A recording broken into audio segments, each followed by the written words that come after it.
মৰমৰ ছাত্ৰ-ছাত্ৰীসকল, আজি আমি আলোচনা কৰোঁ আহা 2020 চনৰ হায়াৰ ছেকেণ্ডেৰী ফাইনেলৰ অসমীয়া বিষয়ৰ প্ৰশ্ন পেপাৰখন। ইয়াত তোমালোকৰ সুবিধাৰ অৰ্থে মই প্ৰশ্নসমূহ কৰি লৈ আহিছোঁ। আমি প্ৰথমে চাওঁ আহা। একেবাৰে প্ৰথম প্ৰশ্নটো আছিল তলৰ যিকোনো 7টা প্ৰশ্নৰ কেৱল উত্তৰ লিখা। ইয়াৰ মাৰ্কছ হ'ব 1 into 7, 7 মাৰ্কছ। ইয়াৰ প্ৰথম প্ৰশ্নটো আছিল কমেডি অফ এৰৰ্ছৰ অসমীয়া ভাঙনি ভ্ৰমৰংগ কোন চনত প্ৰকাশ পাইছিল? উত্তৰ 1888। মই এইটো কৰি আনিছোঁ বহি যে কমেডি অফ এৰৰ্ছৰ অসমীয়া ভাঙনি ভ্ৰমৰংগ কোন চনত প্ৰকাশ পাইছিল? ইয়াৰ উত্তৰটো হ'ব 1888 চনত। ইয়াৰ দ্বিতীয় প্ৰশ্নটো আছিল কথা কবিতা কোন শতিকাৰ উল্লেখযোগ্য সৃষ্টি? ইয়াৰ উত্তৰটো হ'ব 19 শতিকা বা 19বিংশ শতিকা। তাৰ পিছৰ কুৱেশ্যনটো আহিছে এনক আৰ্ডনৰ অনুবাদগৰাকীৰ নাম লিখা। ইয়াৰ উত্তৰ হ'ব উপেন্দ্ৰ চন্দ্ৰ লেখাৰু। তাৰ পিছৰ কুৱেশ্যন ঘ আনন্দৰাম বৰুৱাই ল'ৰাকালতে কণ্ঠস্থ কৰা গ্ৰন্থখনৰ নাম কি? উত্তৰটো হ'ব অমৰকোষ। অমৰকোষ এখন সংস্কৃত অভিধান আছিল। তাৰ পিছৰ কুৱেশ্যনটো কোন দেশৰ প্ৰাচীন নৃপতিসকলক গজধ্বজ খিতাপেৰে বিভূষিত কৰা হৈছিল? উত্তৰটো হ'ব কামৰূপৰ। কোনোবাই যদি অসমো বুলি লিখিছিল সেয়াও শুদ্ধ। তাৰপিছত সংযতভাৱে জীৱন যাপন কৰি প্ৰাপ্তিটো নিৰাসক্ত হৈ থকাজনক কি বুলি কোৱা হয়? উত্তৰ বৈৰাগী। তাৰপিছত শিলভদ্ৰৰ প্ৰথম গল্প সংকলনটিৰ নাম কি? উত্তৰ বাস্তৱ। ভূপেন হাজৰিকাই প্ৰতিধ্বনি ছবিখন কোন জনগোষ্ঠীৰ লোককথাৰ ভিত্তিত নিৰ্মাণ কৰিছিল? উত্তৰ খাচী জনগোষ্ঠী। উপকল্প শব্দটোৰ অৰ্থ লিখা। উত্তৰ উপবিধি বা নিয়মৰ লেখীয়া। ইয়াৰ পিছতে আহিলে 2 নম্বৰ কুৱেশ্যন তলৰ যিকোনো 7টা প্ৰশ্নৰ কেৱল উত্তৰ লিখা। Marks 2 into 7 equal 14। ক যথা নিযুক্ত হস্মি তথা কৰমী পদটিৰ অৰ্থ লিখা। উত্তৰ এইটো এটা সংস্কৃত শ্লোক। ইয়াৰ উত্তৰটো হ'ব যিদৰে, অৰ্থাৎ যি কামৰ বাবে নিযুক্ত হৈছোঁ তাকে কৰিছোঁ। এইটো আমাৰ মোৰ মাতৃভূক দৰ্শনৰ পৰা আহিছে। তাৰ পিছৰ কুৱেশ্যনটো কথা কবিতাৰ 2টা বৈশিষ্ট্য লিখা। ইয়াত মই তোমালোকৰ সুবিধাৰ কাৰণে 4টাই দি দিছোঁ। 1 নম্বৰ কথা কবিতা ব্যঞ্জনাময়ী গদ্যত ৰচিত। 2 নম্বৰ কথা কবিতা চিত্ৰধৰ্মিতাৰ ওপৰত প্ৰতিষ্ঠিত। 3 নম্বৰ কথা কবিতাত ৰূপকৰ সমাৱেশ থাকে, সেয়েহে ই প্ৰায়ে ৰূপকাত্মক। 4 নম্বৰ কথা কবিতাত ভাৱেই প্ৰধান বস্তু, ইয়াত এটা মাত্ৰ কেন্দ্ৰীয় ভাৱ থাকে। তাৰ পিছৰ কুৱেশ্যনটো তোমাৰে আনন্দ বৰুৱাই বুলি কোনটো কবিতাত কোনে আনন্দৰাম বৰুৱাৰ প্ৰশস্তি গাইছে? উত্তৰটো হ'ব অসম সংগীত নামৰ কবিতাটোত সাহিত্যৰথী লক্ষ্মীনাথ বেজবৰুৱাই আনন্দৰাম বৰুৱাৰ প্ৰশস্তি গাইছে, মানে গুণগান গাইছে। তাৰ পিছৰ কুৱেশ্যনটো বিদ্যালাভৰ চৰম প্ৰাপ্য বা অৰ্জনীয় বিষয়ো এই দুটাই, লেখকে কোন 2টা চৰম প্ৰাপ্যলৈ আঙুলিয়াইছে? ইয়াৰ উত্তৰটো হ'ব সত্য আৰু ধৰ্ম। তাৰ পিছৰ কুৱেশ্যনটো বৰ্তমান সময়ত চিঠিৰ প্ৰাসংগিকতা আৰু মধুৰতা কমি যোৱাৰ মূল কাৰণ কি? উত্তৰ বৰ্তমান যুগ বিজ্ঞানৰ যুগ। বিজ্ঞানৰ নানা দ্ৰুত যোগাযোগ ব্যৱস্থা যেনে বিভিন্ন দ্ৰুত মাধ্যম, telephone, social media, Facebook, WhatsApp এইবিলাকৰ প্ৰভাৱ, দৈনন্দিন জীৱনৰ ব্যস্ততা, লগতে চিঠি লিখাৰ অনীহা আদিৰ বাবে চিঠিৰ প্ৰাসংগিকতা আৰু মধুৰতা কমি গৈছে। তাৰ পিছৰ কুৱেশ্যনটো কাৰ্বি ভাষাৰ প্ৰথম ছবিখনৰ নাম কি? পৰিচালকগৰাকীৰ নাম লিখা। উত্তৰ ছবিখনৰ নাম জিৰ' চং, পৰিচালক প্ৰফুল্ল শইকীয়া। তাৰ পিছৰ কুৱেশ্যনটো বিজ্ঞানৰ মানৱ জাতিলৈ বহু বেছি মূল্যৱান অৱদান কি কি? ইয়াৰ উত্তৰ হ'ব বৈজ্ঞানিক চিন্তাধাৰা, বৈজ্ঞানিক মনোভাৱ আৰু বৈজ্ঞানিক পদ্ধতি। পদাৰ্থৰ কণাতৰক কাক বোলে? উত্তৰ পদাৰ্থৰ ক্ষুদ্ৰতম কণাসমূহৰ বেগ ক্ৰমে বঢ়াই দিয়া যন্ত্ৰবিশেষক পদাৰ্থৰ কণাতৰক বোলা হয়। তাৰপিছত মুকুতা আৰু জাংফাই জোনাক ছবি দুখনৰ পৰিচালক দুগৰাকীৰ নাম লিখা। উত্তৰ মুকুতাৰ ব্ৰজেন বৰুৱা, জাংফাই জোনাকৰ সঞ্জীৱ সভা পণ্ডিত। 3 নম্বৰ আছিল প্ৰসংগ সংগতি দৰ্শাই ব্যাখ্যা কৰা। মাৰ্কছ আছিল 4 নম্বৰ। আমাৰ বিশ্বব্ৰহ্মাণ্ডখনৰ ৰহস্য উদ্ঘাটনৰ ব্যৱস্থাটোৱেই হ'ল বিজ্ঞান। উত্তৰ উক্ত কথাফাকি আমাৰ পাঠ্যপুথিৰ অন্তৰ্গত ডক্টৰ দীনেশ চন্দ্ৰ গোস্বামী ৰচিত বৈজ্ঞানিক মানসিকতা কিদৰে গঢ়িব পাৰোঁ পাঠটিৰ পৰা তুলি দিয়া হৈছে। এই বিশ্বব্ৰহ্মাণ্ডখনৰ বিভিন্ন ঘটনা পৰিঘটনা বস্তু আদি পৰ্যবেক্ষণ কৰা আৰু তাৰ সুসংবদ্ধ ব্যাখ্যা কৰা ব্যৱস্থাটোৱেই হ'ল বিজ্ঞান। প্ৰতিদিনে অলেখ অসংখ্য ঘটনা পৰিঘটনা ঘটিয়ে আছে। সেইবোৰৰ কাৰণনো কি তাকে বিজ্ঞানীসকলে জ্ঞান বুদ্ধিৰে ফঁহিয়াই চাই তাৰ আচল তত্ত্ব বা ৰহস্য বিচাৰি উলিয়াবলৈ অহৰহ চেষ্টা চলাই আছে। আৰু এই পদ্ধতিটোকে কোৱা হয় বিজ্ঞান। বিজ্ঞানৰ নানা আৱিষ্কাৰৰ ফলতে আজি মানৱ জাতি উন্নতিৰ শিখৰত দোপতদোপে আগবাঢ়ি যাবলৈ সক্ষম হৈছে। নতুন নতুন তথ্য আহৰণ কৰি নিজৰ জ্ঞানৰ পিয়াস পলুৱাইছে আৰু মানৱ সভ্যতাকো আগবঢ়াই নিছে। 4 নম্বৰ প্ৰশ্নটো আছিল যিকোনো দুটা প্ৰশ্নৰ উত্তৰ লিখা। Marks 5x2 10। উপনিষদৰ কৰ্মযোগৰ নিৰ্দেশত কি তত্ত্ব নিহিত হৈ আছে পাঠৰ আধাৰত চমুকৈ লিখা। উত্তৰ উপনিষদৰ কৰ্মযোগত ভোগ কৰাৰ কৌশলটোকে ব্যাখ্যা কৰিছে। ইষোপনিষদৰ প্ৰথম মন্ত্ৰটিতে ভোগ কৰাৰ কৌশল সম্পৰ্কে আছে ভুঞ্জিষ্ঠা অৰ্থাৎ ভোগ কৰা। কিন্তু নিজে ত্যাগৰ ভাৱত থাকি আনৰখিনিলৈ আকাংক্ষা নকৰাকৈহে মানুহে ভোগ কৰিব লাগে। এনেদৰে ত্যাগৰ ভাৱত থাকি দীৰ্ঘ জীৱন অৰ্থাৎ 100 বছৰলৈ জীয়াই থকা বা জীয়াই থাকিবলৈ বাঞ্ছা কৰা উচিত। কামো কৰিব লাগিব আৰু কামত তৃপ্ত নোহোৱাকৈ নিৰাসক্ত হৈ থাকিবলৈও চেষ্টা কৰিব লাগিব। নিজে উপাৰ্জন কৰাখিনিও সংবিভাজনৰ দ্বাৰা সমভাৱে ভাগ কৰি ভোগ কৰিব লাগে। ব্যক্তিৰ দায়িত্বৰ পৰিধি কেৱল নিজতে আবদ্ধ নহয়, ই ক্ৰমে পৰিয়ালৰ পৰা সমাজলৈকে বিস্তৃত। নিজৰ তথা সমাজৰ মংগলৰ বাবে অন্নবৃত্তি অৰ্থাৎ ধন সম্পদ আহৰণ কৰাটো এটা কৰ্তব্য। ধন সম্পদ বৃদ্ধিৰ ওপৰতে ব্যক্তিৰ সুখ আৰু সমাজৰ সমৃদ্ধি নিৰ্ভৰ কৰে আৰু এনেদৰে সদুপায়েৰে অৰ্জন কৰা ধন সম্পদ নিজৰ পৰিয়াল তথা সমাজৰ আচাৰ্য অতিথিক উচিত মতে দান দক্ষিণা দি আনৰখিনিলৈ আকাংক্ষা নকৰাকৈ ভোগ কৰাটোৱে হৈছে প্ৰকৃত কৰ্মৰ লক্ষণ। ইয়াকে উপনিষদত কৰ্মযোগ বুলি অভিহিত কৰিছে। তাৰ পিছৰটো কুৱেশ্যন, চিঠি গল্পটিৰ নামকৰণৰ সাৰ্থকতা বিচাৰ কৰা। উত্তৰ সাধাৰণতে গল্প এটাৰ নামকৰণৰ মাজত কেইবাটাও কথা জড়িত হৈ থাকে, যেনে বিষয়বস্তুৰ ইংগিত, মূল চৰিত্ৰৰ পৰিচয়, কেন্দ্ৰীয় ভাৱ ইত্যাদি। চিঠি গল্পটোৰ নামটোৰ লগত এই বিষয়বস্তুৰ ইংগিত আৰু কেন্দ্ৰীয় ভাৱ এই দুটা জড়িত হৈ আছে। গল্পটোৰ বিষয়বস্তু এখন চিঠিক লৈ গঢ় লৈ উঠিছে। এজন ব্যক্তিয়ে তেওঁৰ বন্ধুলৈ এখন চিঠি পঠিয়াই উত্তৰৰ বাবে অপেক্ষা কৰিছে। লগতে ব্যক্তিজনে ঘৰৰ পৰা কিছুদিন আঁতৰত থাকোঁতে নৱপৰিণীতা পত্নীৰ চিঠিৰ বাবে আকুলভাৱে অপেক্ষা কৰাৰ কথাও ইয়াত বৰ্ণনা কৰিছে। আনহাতে এখন চিঠিয়ে হৈছে গল্পটোৰ কেন্দ্ৰীয় ভাৱ বা কেন্দ্ৰীয় বিষয়ও।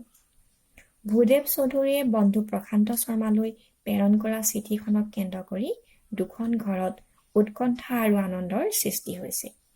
চিঠিৰ উত্তৰ লিখাৰ পৰিকল্পনা কৰি থকা অৱস্থাতে প্ৰশান্ত শৰ্মাৰ মৃত্যু হোৱাত চিঠিৰ বাবে অপেক্ষা কৰি থকা ভূদেৱ চৌধুৰীৰ সেই আশাৰো মৃত্যু ঘটিছে।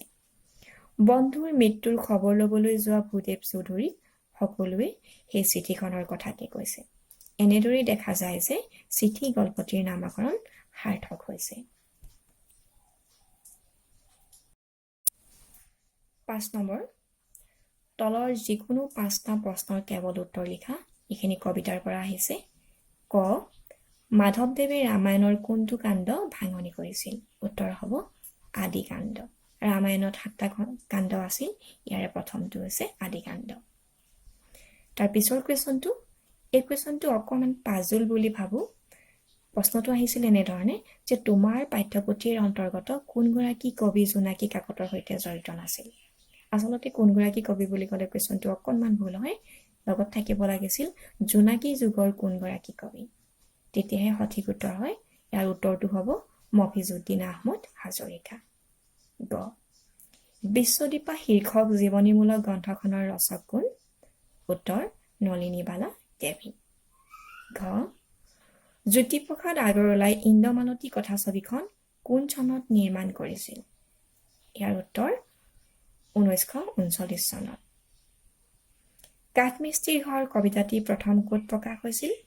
উত্তৰ অসম ছাত্ৰ সন্মিলনৰ মুখপত্ৰ মিলনত প্ৰকাশ হৈছিল। পচুৱা আলোচনীখনৰ সম্পাদকগৰাকীৰ নাম লিখা। উত্তৰ হেম বৰুৱা। নৱকান্ত বৰুৱাৰ ৰত্নাকৰ এখন উপন্যাস কথাষাৰ শুদ্ধনে? উত্তৰ অশুদ্ধ। ৰত্নাকৰ এখন কবিতা পুথিয়ে। ইয়াৰ পিছত 6 নম্বৰ কুৱেশ্যন, তলৰ যিকোনো 5টা প্ৰশ্নৰ উত্তৰ লিখা। 2 × 5 10 মাৰ্কছ আছে। ক মাধৱদেৱৰ বৰগীতক ভাৰতীয় আন কোন দুগৰাকী কবিৰ গীতৰ লগত তুলনা কৰিব পাৰি? উত্তৰটো হ'ব মহাৰাষ্ট্ৰৰ তুকাৰাম আৰু উত্তৰ ভাৰতৰ চুৰদাসৰ লগত তুলনা কৰিব পাৰি। নলিনীবালা দেৱীৰ কোন দুখন কাব্যগ্ৰন্থৰ ভালেমান কবিতাত স্বদেশ প্ৰেমৰ সুৰ প্ৰবাহিত হৈছে? উত্তৰ জাগৃতি আৰু যোগ দেৱতা। জাগৃতি আৰু যোগ দেৱতাৰ ভালেমান কবিতাত স্বদেশ প্ৰেমৰ সুৰ প্ৰবাহিত হৈছে। তাৰপিছত ষোড়শী পূজাৰ কি বুজাই লিখা। উত্তৰ ষোড়শী পূজাৰ হ'ল পূজাৰ 16বিধ উপচাৰ বা উপকৰণ, যেনে আসন, স্বাগত, পাদ্য, অৰ্ঘ্য, আচমনীয়, মধুপৰ্ক, পুনৰাচমনীয়, স্নান, বসন, আভৰণ, গন্ধ, পুষ্প, ধূপ, দীপ, নৈবেদ্য আৰু বন্দনা। কাঠ খুলিবলৈ আৰু মিহিকৈ চুচিবলৈ কাঠমিস্ত্ৰীয়ে কি কি বিশেষ সঁজুলি ব্যৱহাৰ কৰে? উত্তৰ কাঠ খুলিবলৈ বটালি আৰু চুচিবলৈ ৰান্দা ব্যৱহাৰ কৰে। তাৰপিছৰ কুৱেশ্যন, আগুনৰ কুঁৱলী কবিতাটিত কবিয়ে সেউতীক উদ্দেশ্যি বৌদেউক বন্ধনীত সোধা কাব্যপংক্তিটো কি আছিল?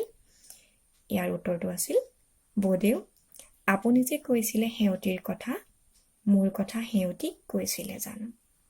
ইয়াৰ পৰা আমি এটা কথা গম পাওঁ যে আমি কবিতা এটা মুখস্থ কৰি ৰখা অতি দৰকাৰ। নৱকান্ত বৰুৱাই ৰচনা কৰা 2খন উপন্যাসৰ নাম লিখা। ইয়াত তোমালোকৰ সুবিধাৰ কাৰণে গোটেই 4খনেই দি দিছোঁ। কপিলীপৰীয়া সাধু, ককা দেউতাৰ হাড়, গৰমা কুঁৱৰী, মানুহ আটাইবোৰ দ্বীপ আদি। তাৰপিছত আহিছিল অৰ্থ লিখা। ভূষণ, জ্যোতিষাটো। ভূষণ অলংকাৰ, জ্যোতিষাটো মানে যদিও। 7 নম্বৰ প্ৰশ্ন, প্ৰসংগ সংগতি দৰ্শাই ব্যাখ্যা কৰা যিকোনো এফাকি। মাৰ্কছ 4। আজি জনতাৰ পংকজ ৰূপ জাগে পদুমৰ দৰে, বোকাত জনমা মানুহে আজি আলোকলে উঠি আহে, বেলি মুৱা হৈ হাঁহে। উত্তৰ উক্ত কবিতা ফাঁকি ৰূপকোঁৱৰ জ্যোতিপ্ৰসাদ আগৰৱালাদেৱৰ দ্বাৰা ৰচিত জনতাৰ আহ্বান নামৰ কবিতাটিৰ পৰা তুলি অনা হৈছে। সমাজৰ সাধাৰণ শ্ৰেণীৰ মানুহখিনিয়ে আজি অগ্ৰগামী হৈ উন্নতিৰ জখলাৰে আগবাঢ়ি গৈছে, তাকে কবিয়ে বুজাব খুজিছে। জনগণৰ আলোকসন্ধানী ৰূপৰ উমান দি কবিয়ে কৈছে যে আজি পৃথিৱীৰ আকাশে বতাহে জনতাৰ আলোক আগমনী মন্ত্ৰ বিয়পি পৰিছে। পৃথিৱীৰ বোকা পানীৰ লগত মিলি থকা সমাজৰ দলিত নিষ্পেষিত সকলো লোক আজি বোকা পানীৰ বাধা ফালি ঊৰ্ধ্বমুখী হৈ সুন্দৰৰ সৌৰভ বিলাবলৈ আগবাঢ়ি আহিছে। সমাজৰ সকলো অসূয়া অপ্ৰীতি ভেদভাৱ মষিমূৰ কৰি পৃথিৱীত শান্তি আৰু আনন্দৰ মেলা পাতিছে। 8 নম্বৰ প্ৰশ্ন, তলৰ যিকোনো 2টা প্ৰশ্নৰ উত্তৰ লিখা। মাৰ্কছ 3 × 2 = 6। কুৱেশ্যন ক সত্য, ৰজ আৰু তম গুণে মানৱ জীৱনলৈ কি কঢ়িয়াই আনে? উত্তৰ সত্য, ৰজ আৰু তম এই 3টা গুণ বা শক্তিতে জগতৰ স্থিতি আৰু লয় ঘটে। সত্যগুণৰ অধিকাৰী হ'লে জ্ঞান আৰু সুখ পোৱা যায়। ৰজগুণ ৰাগাত্মক অৰ্থাৎ ই মানুহক বিষয়ত আসক্ত কৰে, ফলত মানুহৰ জীৱনলৈ দুখ নামি আহে। তমগুণে মানুহৰ জীৱনলৈ অজ্ঞানতা নমাই আনে। ই জীৱৰ মোহ উৎপাদন কৰে আৰু প্ৰমাদ, আলস্য আৰু নিদ্ৰাৰ দ্বাৰা সকলো ঢাকি ৰাখি জীৱক মোহপাশত বন্দী কৰে। তাৰ পিছৰ কুৱেশ্যন, লোৱা অধিকাৰ নিজ বাহুবলে। কবি সমাজৰ কোন কোন শ্ৰেণীৰ লোকক নিজে কৰা কৰ্মৰ অধিকাৰ ল'বলৈ আহ্বান জনাইছে? উত্তৰ, কবিয়ে মৃষ্টি, কহাৰ, কমাৰ আদি সমাজৰ সকলো শ্ৰমজীৱী লোকক নিজে কৰা কৰ্মৰ অধিকাৰ ল'বলৈ আহ্বান জনাইছে। বিশ্বখনিকৰ কবিতাত কবিয়ে কুঁহি গজালি বুলি কোন তিনিজোপা গছৰ নাম বন্ধনীত উল্লেখ কৰিছে? উত্তৰ, কবিয়ে পমা, চিচু, পাৰলি এই তিনিজোপা গছৰ নাম বন্ধনীত উল্লেখ কৰিছে। ঘ, নিৰ্মলপ্ৰভা বৰদলৈৰ 3খন কবিতা পুথিৰ নাম লিখা। ইয়াত তোমালোকৰ সুবিধাৰ কাৰণে গোটেই 5খনৰ নাম দিছোঁ। বনফৰিঙৰ ৰং, দিনৰ পাছত দিন, সমীপেশু, অন্তৰংগ, সুদীৰ্ঘ দিন আৰু ঋতু। 9 নম্বৰ কুৱেশ্যন, তলৰ যিকোনো দুটা প্ৰশ্নৰ কেৱল উত্তৰ লিখা। 1x2 marks 2। প্ৰশ্ন, নন্দনতাত্ত্বিক মূল্যবোধৰ চাবিকাঠি কি? উত্তৰ, মনোযোগ। কৈশোৰ কালে কোন দুখন জগত সংযোগ কৰে? উত্তৰ, বাল্যকাল আৰু প্ৰাপ্তবয়স্ক কাল। জীৱনৰ শান্তি পৰ্ব শীৰ্ষক প্ৰবন্ধটোৰ ৰচক কোন? উত্তৰ, সত্যনাথ বৰা। ঘ, প্ৰতিটি শব্দৰ অৰ্থ লিখা। উত্তৰ, বিশ্বাস বা ধাৰণা। এইবাৰ আমি চাওঁ 10 নম্বৰ প্ৰশ্ন। তলৰ যিকোনো দুটা প্ৰশ্নৰ উত্তৰ লিখা। Marks 2x2 4। ভাৰতীয় সংবিধানে ভাৰতবৰ্ষক কেনেধৰণৰ ৰাষ্ট্ৰ হিচাপে প্ৰতিষ্ঠা কৰিছে? উত্তৰ, ভাৰতীয় সংবিধানে ভাৰতবৰ্ষক এখন সাৰ্বভৌম গণতান্ত্ৰিক সমাজবাদী আৰু ধৰ্মনিৰপেক্ষ ৰাষ্ট্ৰ হিচাপে প্ৰতিষ্ঠা কৰিছে। সহজ অৰ্থত মূল্যবোধ মানে কি? উত্তৰ, সহজ অৰ্থত মূল্যবোধ মানে হ'ল আমাৰ সামাজিক জীৱন সুন্দৰ আৰু সুস্থভাৱে পৰিচালনা কৰিবৰ বাবে বা সামাজিক জীৱন নিয়ন্ত্ৰণ কৰাৰ বাবে নিৰ্ধাৰিত কিছুমান নীতি আৰু আদৰ্শ। গ, মাধ্যমিক স্তৰৰ পাঠ্যক্ৰমত থকা 4টা প্ৰাথমিক আৰু মৌলিক বিষয় কি কি? উত্তৰ, ভাষা, গণিত, বিজ্ঞান আৰু সমাজ বিজ্ঞান। মানসিক শক্তি মানে কি? উত্তৰ, মানসিক শক্তি মানে হ'ল বুদ্ধি, বিমূৰ্ত চিন্তনৰ ক্ষমতা, যুক্তিশক্তি আৰু বিভিন্ন দিশত আগ্ৰহ আদি।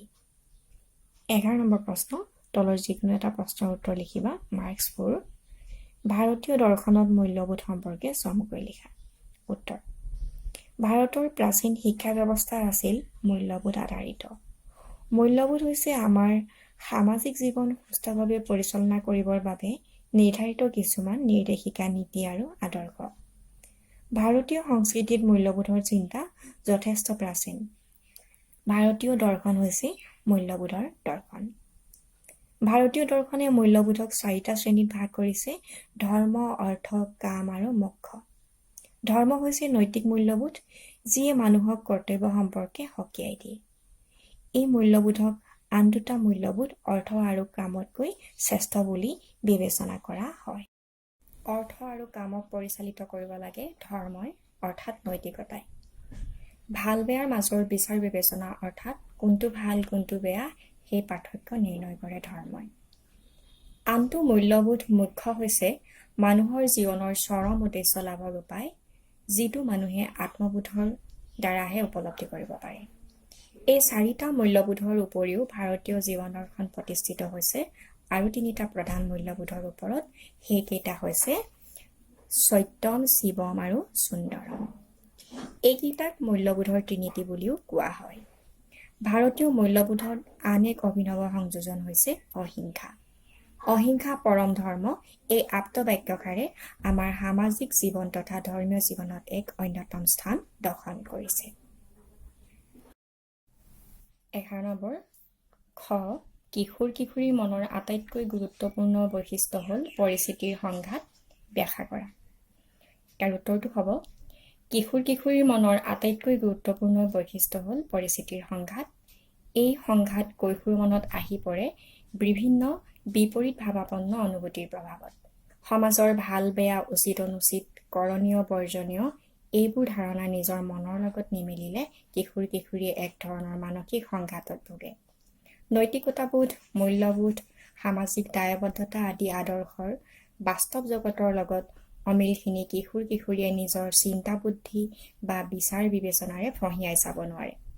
কৈশোৰত গঢ়ি উঠা আদৰ্শবাদৰ লগত বাস্তৱতাৰ এই সংঘাতেই জন্ম দিয়ে পৰিস্থিতিৰ সংঘাতৰ। সমাজ গঠনত এনেধৰণৰ সংঘাতে জোৱাৰৰ সৃষ্টি কৰে। কেতিয়াবা কেতিয়াবা এনে শক্তিশালী সংঘাতেই সমাজ গাঁথনি সলনি কৰি এখন নতুন সুস্থিৰ সমাজ গঢ়াত উল্লেখযোগ্য অৰিহণা যোগায়। কুৱেশ্যন 12 চমুকৈ লিখা যিকোনো দুটা। মাৰ্কছ 3:2-6। ক বিভক্তিৰ সংজ্ঞা আৰু প্ৰকাৰ। সংজ্ঞা অৰ্থাৎ ডেফিনেশ্যন যিবোৰ সৰ্গই বাক্যত প্ৰযুক্ত শব্দবোৰৰ ক্ৰম নিৰ্ণয় কৰি অৰ্থৰ সংগতি ৰক্ষা কৰে আৰু শব্দৰ ৰূপৰ পৰিৱৰ্তন ঘটায় সেইবোৰকে বিভক্তি বোলা হয়। অসমীয়া ভাষাত বিভক্তি মূলতঃ দুই প্ৰকাৰৰ, ক্ৰিয়া বিভক্তি বা ধাতুৰূপৰ পুৰুষবাচক বিভক্তি আৰু নাম বিভক্তি। খ অসমীয়া শব্দ বিভক্তি। কাৰকৰ লগত যোগ হোৱা বিভক্তিবোৰকে কাৰকবাচক বিভক্তি বা শব্দ বিভক্তি বোলা হয়। অসমীয়াত শব্দ বিভক্তি 7 প্ৰকাৰৰ। প্ৰথমা বিভক্তি এ আৰু ই, দ্বিতীয় বিভক্তি ক, তৃতীয় বিভক্তি ৰে, চতুৰ্থী বিভক্তি লৈ, ষষ্ঠী বিভক্তি ৰ, সপ্তমী বিভক্তি ত। নেক্সট কুৱেশ্যন প্ৰত্যয়ৰ সংজ্ঞা আৰু ইয়াৰ শ্ৰেণীবিভাগ।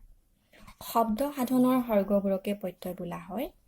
ধাতু বা প্ৰাতিপদিকৰ লগত যিবোৰ সৰ্গ যোগ হৈ নতুন অৰ্থবহ শব্দৰ সৃষ্টি কৰে সেইবোৰকে প্ৰত্যয় বোলা হয়।